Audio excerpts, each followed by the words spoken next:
గోర అమ్ముతో అమ్ము అలా పరిగెత్తుకుంటూ వెళ్ళి ముందుకు దూకేసేయి అని చెప్పి అంటూ ఉంటాడు.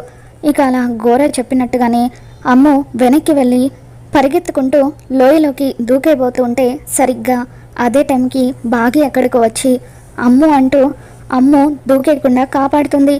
ఇక అమర్ రాథోడ్ ఇద్దరు కూడా గోరని గట్టిగా పట్టుకుంటారు. గోర విడిపించుకొని వెళ్ళడానికి ట్రై చేస్తూ ఉంటే ఇక అప్పుడు అమర్ ఒక్కసారిగా గోర చేతిలో ఉన్న సీసాని కాలితో తన్నడంతో అప్పుడు ఆరు ఉన్న గాజు సీసా అలా గాల్లోకి ఎగురుకుంటూ వెళ్ళి కింద పడి పగిలిపోతుంది. దాంతో ఆ గాజు సీసాలో ఉన్న ఆరు ఆత్మ బయటికి వచ్చేసి అలా డొర్లుకుంటూ వస్తూ ఉంటే మరోవైపు అమ్ముని కాపాడిన బాగి కూడా అనుకోకుండా కాలు స్లిప్ అయ్యి లోయలోకి పడి అలా డొర్లుకుంటూ వస్తూ ఉంటుంది. మరి అమ్ముని కాపాడిన బాగికి ఏదైనా ప్రమాదం జరగబోతుందా?